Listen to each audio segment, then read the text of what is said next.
If you're secretly terrified of your referral pipeline drying up, you're not alone. I work exclusively with founder-led B2B companies with a revenue around 2 to 10 million, and most of them are way too dependent on referrals for pipeline. This is the exact blueprint I'd use to build a predictable revenue engine from zero starting today, even if every referral vanished. So there was this service company that sold to manufacturers. 5 years in, good work, happy clients, solid team, and from the outside, everything looked great. But inside, the pipeline was bone dry. Referrals, they slowed to a trickle. The ads they'd been running, they stopped producing, and proposals, they went unanswered. And the founder, he was sitting up at night trying to figure out which bills to delay. And it's not because the work, it wasn't bad or anything. The referrals had been their only engine of pipeline and revenue. And when that engine stalled, there was just nothing behind it. And, here's what happens next every single time. The panic, it just sets in,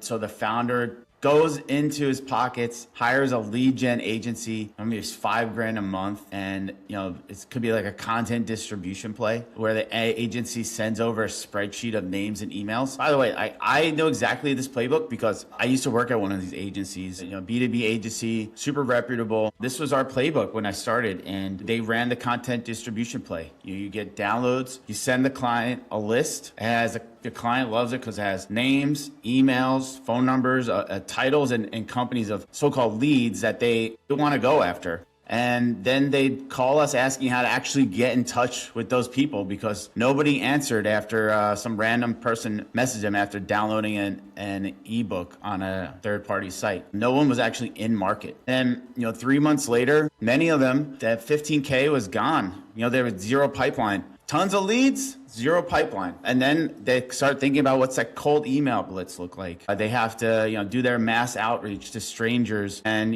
barely get any replies. It's just the same mistake. You can see it happening. I can see it in my head. You're treating the symptom, not the disease. And the symptom is really just you saying like, we need leads. Just getting on your head. We need leads. We never had a system because leads without a system is just basically noise. And the noise is expensive. So if I'm starting from zero, the first thing I'm doing is just going to figure out who exactly I should be targeting. Using my data to give myself a best guess here. And the exercise I would use is just grabbing a piece of the proverbial paper, open up my notes document and trying to jot down the top 5 clients. Not the biggest, not the most revenue per se. It's the best. To answer who's the best, I'd put together these 3 questions. So which ones have the best margins? Which ones are the easiest to deliver for? And which ones renewed or referred someone else? And then you'll start seeing the overlap between these answers. And that's your ICP. You want to build everything around your content, your emails, your whole go-to-market. If you're an Acumatica consultant, you might think that your ideal client is like any mid-market company that needs an ERP, any distributor or manufacturer. But when you actually pull the data, you'll probably find that your best deals were all in 1 or 2 verticals, maybe discrete manufacturing or the food distributors. They had this size company and these folks were involved in the deal. And these, when you work with them, you notice that there's always this title or this position is filled. Things like that.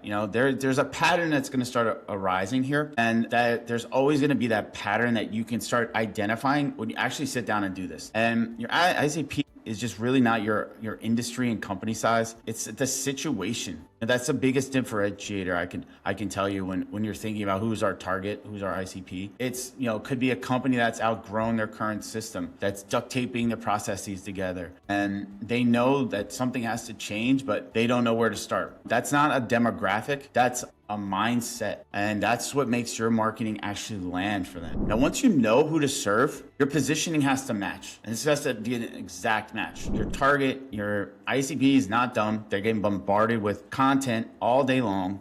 If you think about it this way, you walk into a restaurant and it serves Mexican, Italian, barbecue. What's your first thought going to be here? Like, they can't be good at any of this. Your buyers you're thinking the same thing when your website says we serve companies across all industries. So tightening your positioning is something that many founders, in the $2-5 million range, you don't want to do. You're kind of hesitant. You don't want to not take business or start talking to new people, but in practice, you can think about it like, if you're beforehand, if you're Acumatica and you implement for mid-market companies, really just targeting anyone, it says like nothing about who you actually need to help or actually who you can help. But if you put Acumatica implementation for a few distributors managing complex inventory and compliance, now a food distributor could see that and say, oh, that's people, like that's me. And you can list you have different former customers like that. You can talk about case studies like that. You can really build your whole website around the solutions and how the market is transforming because you know it inside and out. This isn't just an exercise. It's a sales filter. Every bad lead now that you attract is a good fit conversation you don't have time for. What we want to do is maximize your time speaking to your actual potential customers, not just nice conversations you're going to have. Because then you can really personalize your marketing and your conversations, your offers. Everything I just described, your ICP, your messaging, it all has to come through in your messaging. And if your messaging doesn't make your buyer say, that's exactly my problem, none of the rest matters. That's why we offer a free revenue messaging audit. You fill out a short form, I'll personally review your homepage messaging, and I'll send you back what's working, what's not, and how to actually fix it. There's zero pitch, zero obligation, and the link's in the description. So what is a revenue message? And how is that different from like what's probably on your website now? You go to most B2B companies today, when they talk about themselves, it's like, here's what we do, here's what we offer, here's our capabilities, problem, solution, things that any company can just figure out on ChatGPT. That's like a marketing message. It describes you, I'm sure, that it is what you do, but nobody remembers that because everybody talks like that. A revenue message flips it, puts the buyer into perspective. It's all about the buyer's problem. What's their situation? What's changing in their world? And it's not what you sell, but what they get on the other side. So here's what it looks like in practice. A marketing message, we implement Acumatica for mid-market companies, and a revenue message, when you flip it, could be we help food distributors eliminate manual processes that cost them 20 hours a week and 200K in errors every year. So now one talks about you, we do this, and the other talks about them.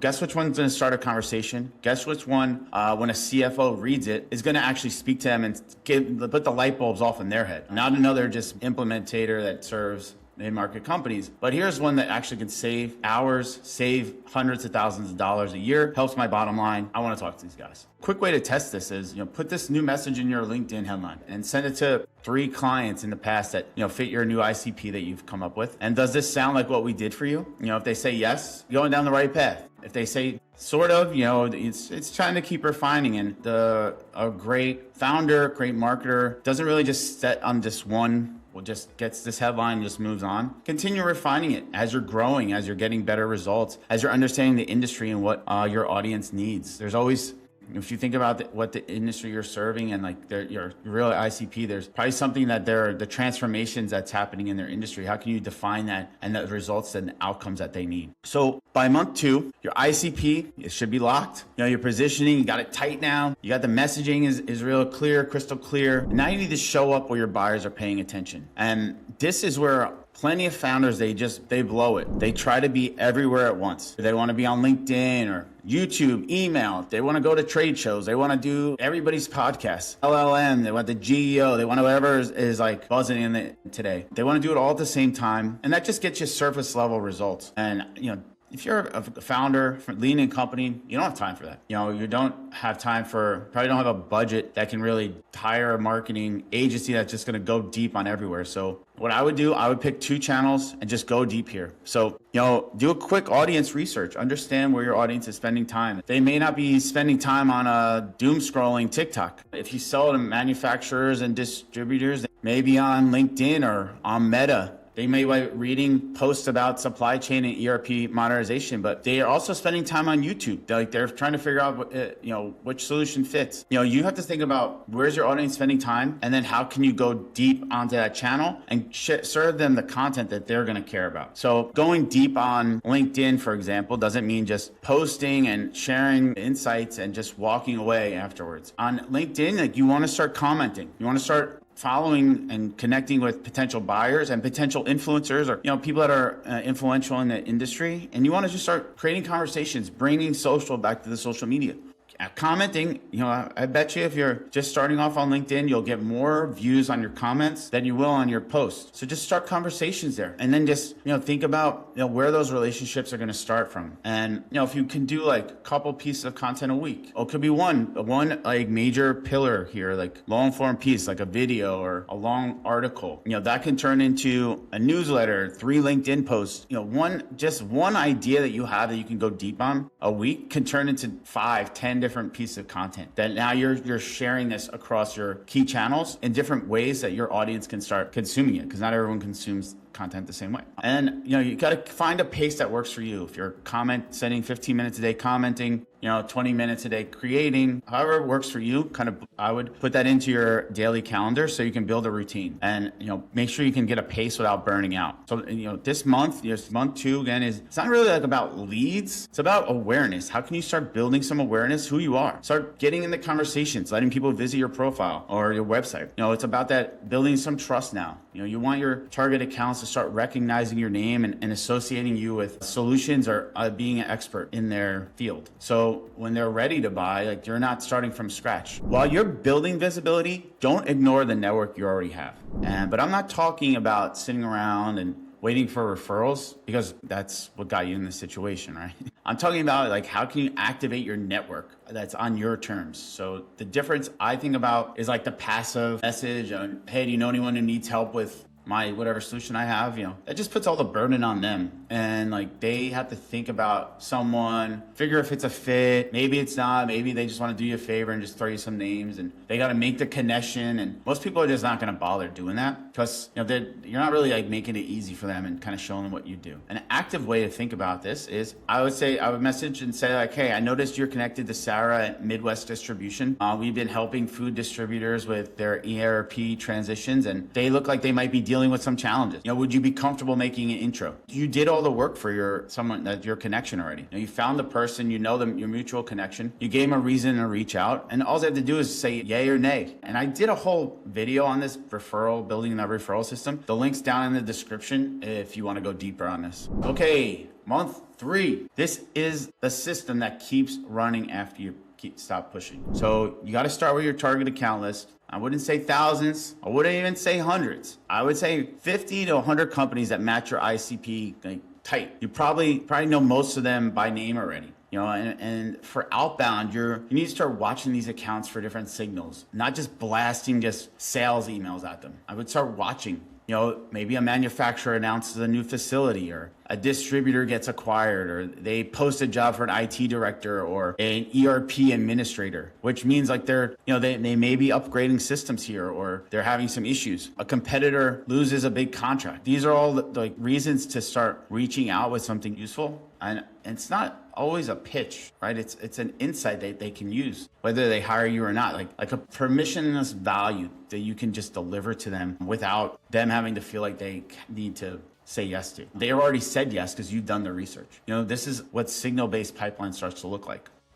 It's you're not cold calling strangers. You're showing up when something just changed for their business with a message that actually fits. And for inbound, it's you already have this system by month 2. Your content going out every week, hopefully. You know how to repurpose now. You kind of got that system locked in. You got the clear CTA on your website. Now you have a way for people to come in and raise their hand. Where I would go from that, you realize you can get 1,000 visitors on your website. How many are actually going to fill out the form to talk to you? You need to know who's on your website, because many of them aren't going to be filling out the form. They might not be ready. Something may come up. They may be researching. How can you identify them? Reach out with a proactive message that's actually going to start conversations. I saw you're on our website and we want to work with you. Use some of those signals, and then knowing their intent that they're on the website. You got to start the conversations without hoping someone comes to you, just praying that your CTA was strong enough. Make the effort to go back out to them, to hit them up on LinkedIn, email them, connect with them. And here's the big shift on thinking of all this. You got to stop tracking so-called leads. You got to start tracking accounts. And are the right companies seeing your content? Are they engaging? Are multiple people from those companies coming to your website? Are any of them showing some buying signals? Are they on the contact page or the pricing page, or are they on really high intent solutions pages on your site? Are they watching multiple videos? That's what you got to start tracking. So much of like a funnel, like someone does this, then they do this, then they do this. It's a whole journey, and they're kind of going in and out of that journey throughout their decision-making process. And there's multiple stakeholders involved. I've talked deeply about this as well. Check out my videos on that. And by day 90, you should be generating, 1, 2, maybe 3 conversations a week. That's not conversations like, hey, I want to work with you today. It's just building some rapport, understanding this situation, gaining some intelligence. That's not like 50 leads coming in every week or forms filled. It's not a spreadsheet of some email addresses who downloaded your white paper. It's actually conversations with companies that are a fit. They're showing some signs that they're in some decision-making mode, or maybe they're just in research mode. They're showing some signs. And the last piece here, you need to know what to measure, because the wrong numbers will send you right back into that panic mode. So here's some things you need to ignore. First is the MQLs. Just retire that from your vocabulary. If someone downloaded a PDF, like that's great. That doesn't mean they need your service today. They might just like the content, or they're just curious. The second one is lead volume.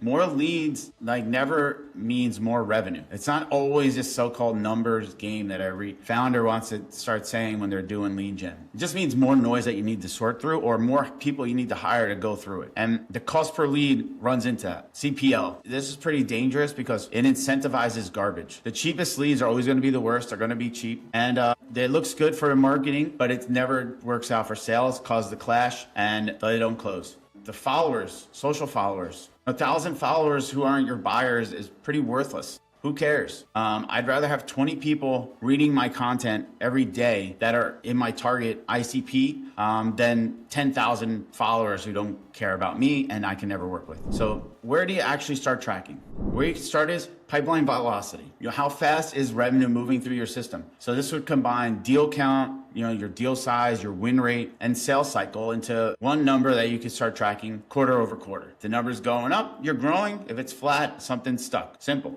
In stage conversions, so you likely have a CRM and you have different stages. So where are the deals dying? What stage do you need to get get a 25% or higher close rate, win rate? Are accounts engaging but never converting into conversations in specific different stages? Are they stalling before they even become proposals here? You got to find where the leak is and really focus on that. And what do you need to do to continue that progression? And next is coverage ratios. Take your total pipeline, divide that by your revenue target, and you need at least a 3x on this. So if your target is 500K, you need a 1.5 million in pipeline. Anything less than that, and you're going to be behind for your goals for the year or the quarter. And you need to know that now, not at the end of the quarter. So the quarter is going to, that one quarter can set you back for the rest of the year. So next time someone asks, how many leads did you get this month? Try reframing that instead to say, how many target accounts actually move forward? How many people did we engage with? What's our coverage against Q3? Way better questions. I want to do a weekly segment here, try to do 3 things you can do this week to Monday morning actions. No budget's going to be required for this, and you can really make an impact starting on Monday. So pull your last 15 closed deals, sort them by margin, retention, and how painful they were to deliver. Find the pattern there. Write down your ICP in one sentence. Don't list out a huge paragraph. Just write one sentence and then rewrite your LinkedIn headline and your website hero section to match that ICP. Use that revenue messaging framework I talked about earlier in the video, where it's who you help, what problem you solve, and the outcome you're going to deliver. And then test that with the 3 clients that you may have a relationship with. And go back, pick 20 accounts, not 200, just 20 companies that look like your best clients that you've narrowed down, and start watching them. Follow them on LinkedIn. Look at the buying committee. Start connecting with everyone. Set up Google alerts for them, and just do your research. Use Claude to understand some things that may have happened over the last 3-6 months. Start paying attention to what's changing in their business, in their industry, regulations that may be coming out, or just news that they have generated, podcasts. There's so much you can do now for free. You can really get a good picture of these 20 potential customers, and you can start really digging in and learning them better than anyone who's just blasting them with cold emails. So that's how you're going to start rebuilding. It's going to take a couple days, it could take a couple of weeks, could be months. So you got to start planning now for what we know is going to be a long buying cycle. That foundation starts right now. So that's the blueprint. 90 days, ICP to pipeline. But there's a question that most founders don't ask until it's too late. What is referral dependency actually costing you? It's not just the unpredictable revenue. Think about like the hit to your company's valuation, the stress that shows up in your team, in your family, the deals that never even got a shot because you didn't have a system to find them. I go deep on that in this video right here.